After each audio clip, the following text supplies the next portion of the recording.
ഞങ്ങളുടെ ഓഫീസിലെ പാൻട്രിയിൽ സെർവ് ചെയ്യുന്ന ലഞ്ചിന് സാറ്റർഡേയിലത്തെ മെനു ഫ്രൈഡ് റൈസും ചില്ലി ചിക്കനും ആണെന്ന് തലേ ദിവസമാണ് അറിഞ്ഞത്. അപ്പോൾ തന്നെ ഡിസൈഡ് ചെയ്യായിരുന്നു നെക്സ്റ്റ് ഡേ വീട്ടിൽ നിന്ന് ഫുഡ് കൊണ്ടുവരേണ്ട, ഓഫീസിൽ നിന്ന് ലഞ്ച് കഴിക്കാമെന്ന്. ഞങ്ങൾ ഫ്രണ്ട്സ് എല്ലാവരും കൂടെ ഒന്നിച്ച് അങ്ങനെ ഡിസൈഡ് ചെയ്യായിരുന്നേ. മൺഡേ ടു സാറ്റർഡേ ഓരോ ദിവസവും ഫിക്സഡ് മെനു ആയിരിക്കും.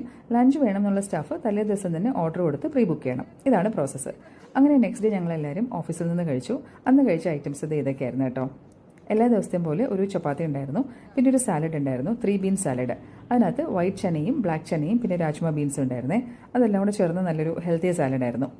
മെയിൻ കോഴ്സായിട്ട് ഓഫ് കോഴ്സ് ഫ്രൈഡ് റൈസും ചില്ലി ചിക്കൻ വിത്ത് ഗ്രേവി ആയിരുന്നു. അതിൻ്റെ കൂടെ ഒരു എക്സ്ട്രാ മസാല ഉണ്ടായിരുന്നു, സോയ മസാല. പിന്നെ ഉണ്ടായിരുന്നത് ദാൽ കറിയും പപ്പടും പിക്കളും. വെജിറ്റേറിയൻസിന് ചില്ലി ചിക്കന് പകരം സ്റ്റർ ഫ്രൈഡ് വെജിറ്റബിൾ കറിയായിരുന്നു സെർവ് ചെയ്തിരുന്നത്. എല്ലാ ഐറ്റംസും നല്ല ടേസ്റ്റി ആയിരുന്നു കേട്ടോ. എസ്പെഷ്യലി ആ കാലാ ജാമുൻ എന്ന് പറഞ്ഞ ഡെസേർട്ട് ഞാൻ അധികം കഴിച്ചിട്ടില്ലാത്തൊരു ഡെസേർട്ട് ഐറ്റമാണ് ഇത്. അങ്ങനെ ഞങ്ങൾ എല്ലാവരും കൊണ്ടിരുന്ന് ഒന്നിച്ചിരുന്ന് ലഞ്ച് കഴിച്ചു.